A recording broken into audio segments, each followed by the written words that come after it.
Hi everybody and welcome back to my kitchen. My name is Greta and I'm the dietitian at John Stoddard Cancer Center. So I'm back with another great recipe for you, and this one is one you have seen before because we did do this recipe in the spring, but we're going to do this very different because there are different vegetables available. So this is for a soup recipe, minestrone, which is an Italian soup. Basically, it's a vegetable soup, but the nice thing about this soup is that it can be transformed from season to season and adjusted based on what vegetables are readily available. So in the spring, we made it with spring vegetables like peas and asparagus, and now that it's fall, we're gonna make it with some fall vegetables instead. You know, the nice thing about this time of year too is there are some cooler temperatures, but this is also a time that we can make things and store them for when it is cooler, so we can use all of our veggies now to make stocks and soups so that we have them for when it does get colder. So I'm gonna start with some wonderful veggies right here. I have all my veggies washed up and ready to go. So like I said, this soup is nice because you can adjust it based on what's available, and you can also adjust it based on what you like. So if there is a veggie in here that you're just not crazy about, you can go ahead and substitute it for something else. So some of our seasonal vegetables that we're going to use zucchini. Carrots in Iowa are just coming into season now. They are a very fall vegetable. Obviously, onions are readily available. I'm also going to use green beans, which are still available. I'm going to use tomatoes. I'm going to use fresh tomatoes. I'm not going to use canned because I have fresh tomatoes available. And what else? Oh, we're going to use some greens. We're going to use some chard. And I did not have any rainbow chard. I got green chard. So I like to add greens to my minestrone, but you can add whatever greens you have available. So the recipe called for Swiss chard, but if you don't have Swiss chard, you can certainly use any kind of kale. So it's, again, it's very adjustable. So I know we've made a few more stew type consistency recipes this round. So this is a soup. So we are going to cut things a little bit smaller. So the recipe calls for kind of 2 medium small size onions. I had a great big onion, so I'm going to put this great big onion in. And like a lot of my recipes, I like to have all my veggies chopped and ready to go. That way, it just comes right together. It's so easy then when everything's already chopped. So I'm gonna put my onions right here in a little bowl. Some people are good about chopping and throwing it in the pot as they go, and I will tell you, I am not very good about that. I panic because I'm like, oh my gosh, the veggie got too done and my next veggie's not ready, and so I get nervous. So that's why I'm a chopper in advance. If you prefer to kind of chop as you go and have your pot going, more power to you. Saves you some bowls and probably saves you some time too, but I panic.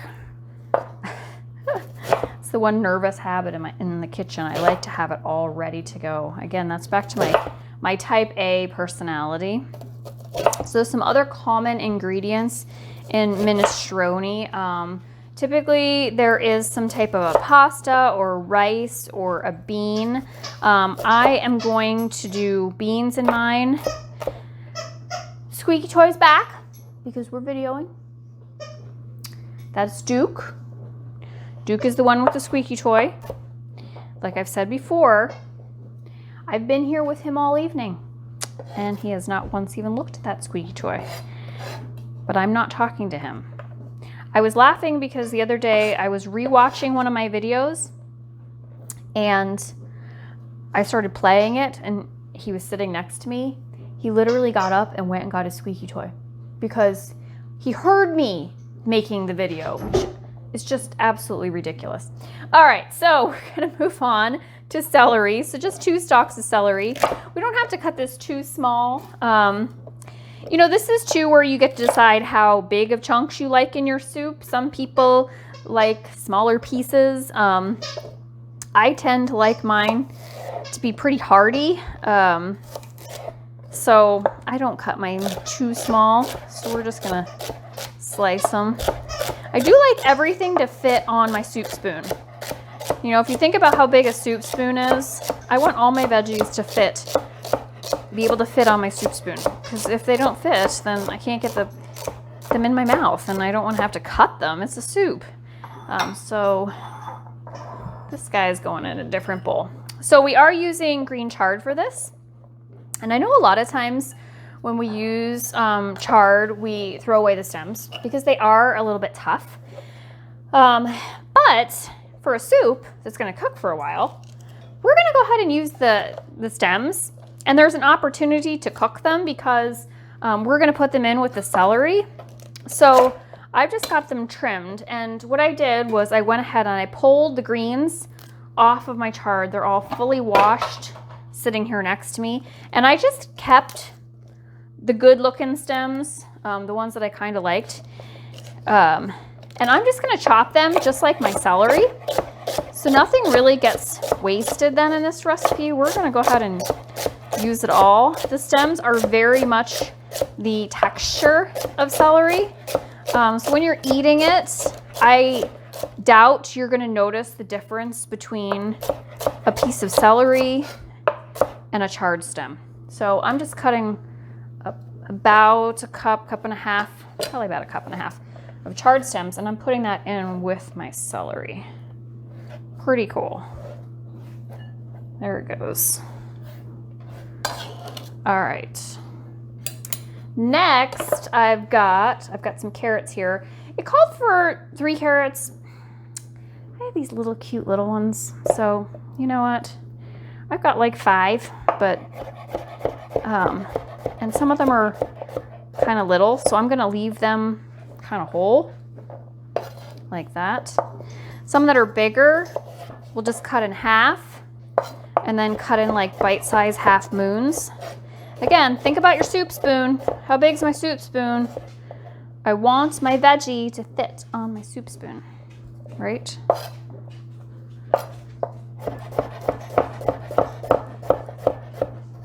There we go. We also want the veggies that we're putting in the pot at the same time to cook about the same time. So whatever veggies go together, we like them to be about the same size. So this I'm gonna cut in half.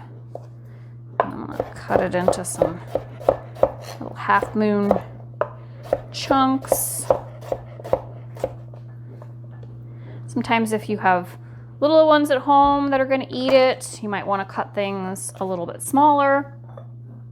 That's fine too. I'm just lining up my bowls here where everything is getting chopped. All right. What's next? How about those green beans? Grab them out. So this is about a half a pound of green beans. I'm just gonna start picking the ends off. I don't like the ends. You can also, you know, another trick too, you can kind of line them up, ends together. Oh, I got that one broken off without even trying. Line them all up like that, and then right through it, and got all the ends off. So I'm gonna work on the green beans. I'm gonna come right back and show you all my chopped veggies. So come right back. Hi everybody, so we're back. So I've got my green beans all trimmed and cut into just nice little 1-inch size pieces, about 2 cups of them. They're all ready to go. We're gonna add to that some tomatoes. So it calls for about 4 tomatoes chopped. It also says you can peel them. I don't. So it's totally optional if you want to peel them. You know, if you have any kind of digestive concerns, you may want to consider peeling them, or, you know, if you're bothered by the texture of the skins, then certainly you can peel them.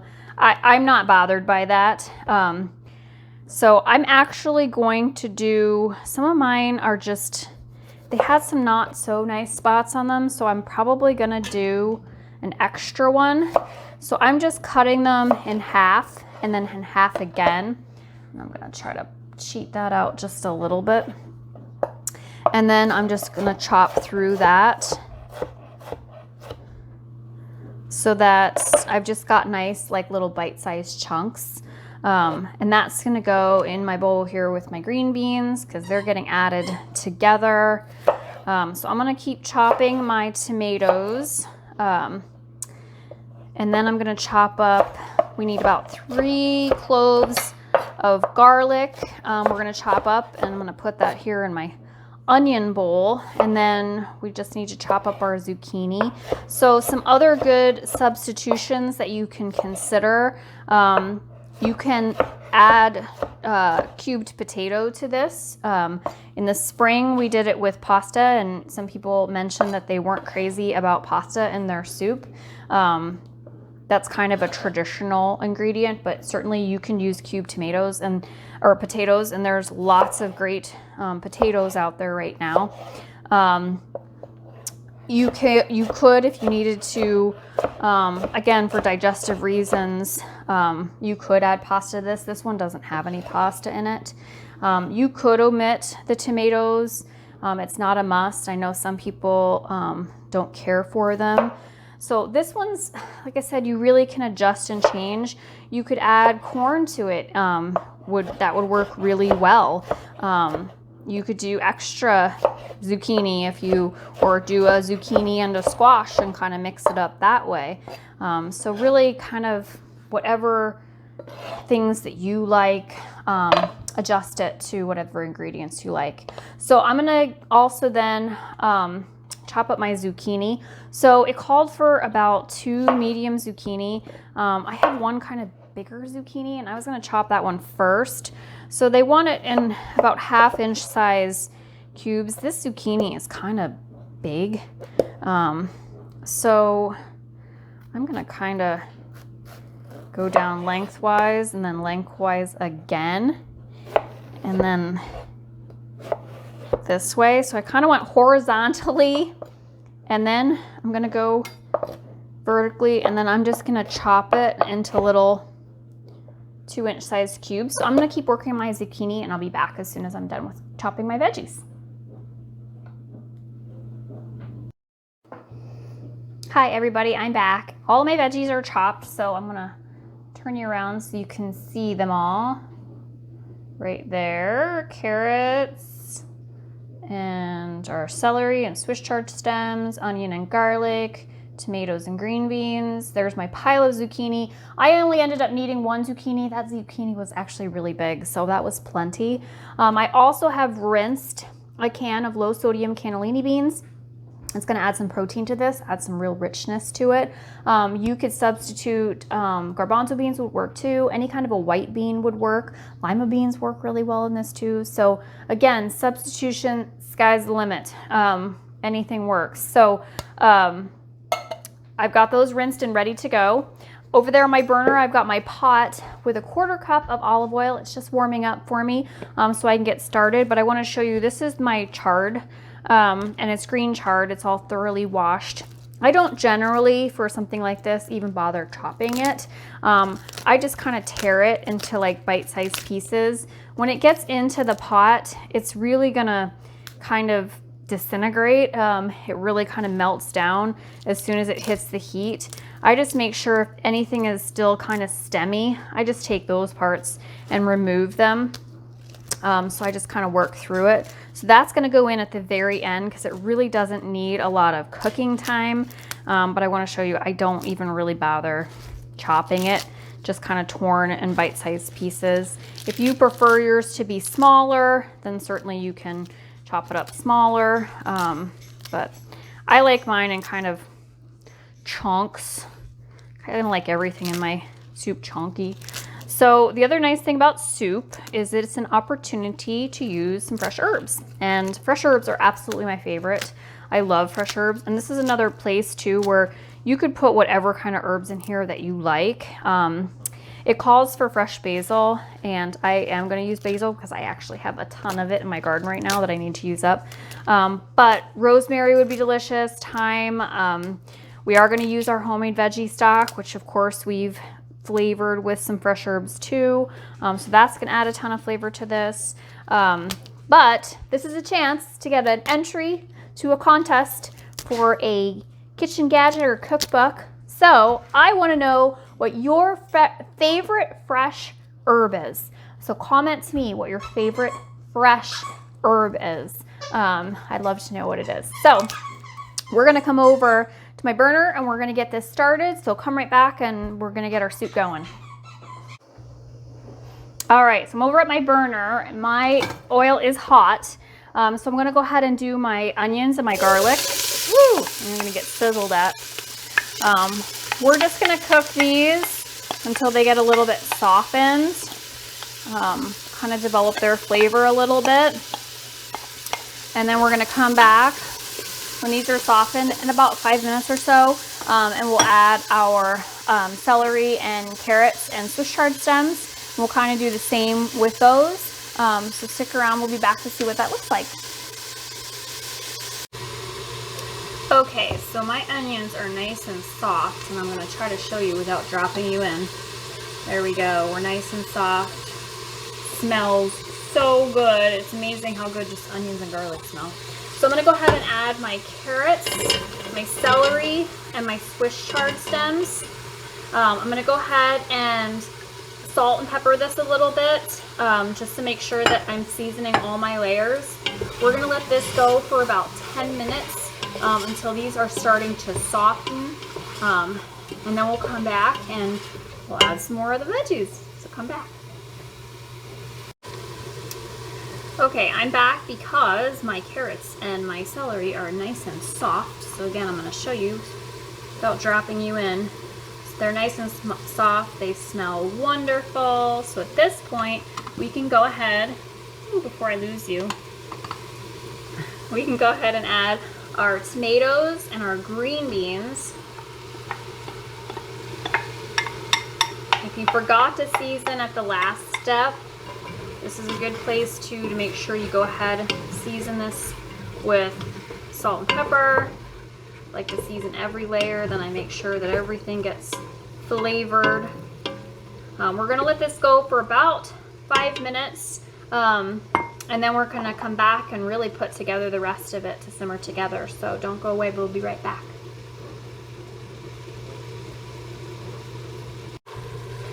Okay, so our tomatoes have rendered lots of their juice, and it smells so good, and it's so colorful and beautiful. So now we're gonna go ahead, I'm giving it a quick stir first. We're gonna add our beans of choice. So it could be any kind of white bean, our zucchini.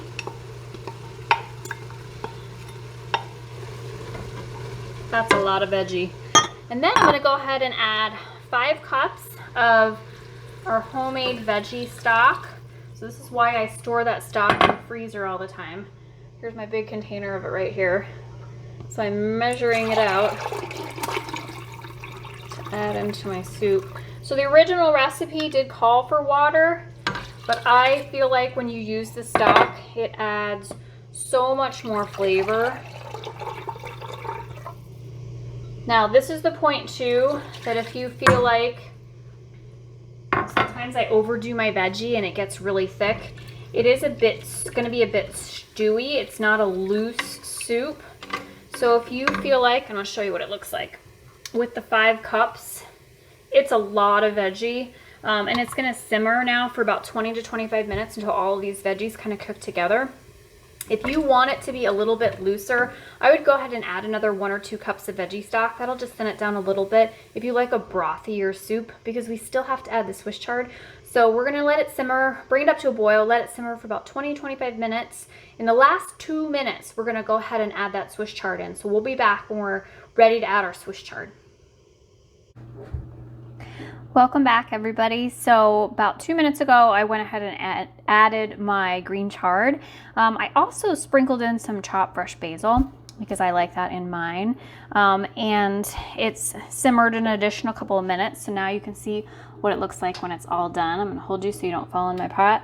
And it is beautiful and so colorful and fragrant and delicious. This freezes beautifully, so you can go ahead and split it up and put some in the freezer to save for later or enjoy it now. I like to serve mine with a little bit sprinkle of Parmesan cheese on top. and it's absolutely delicious. So I hope that you had a good time with me again, and as always, enjoy.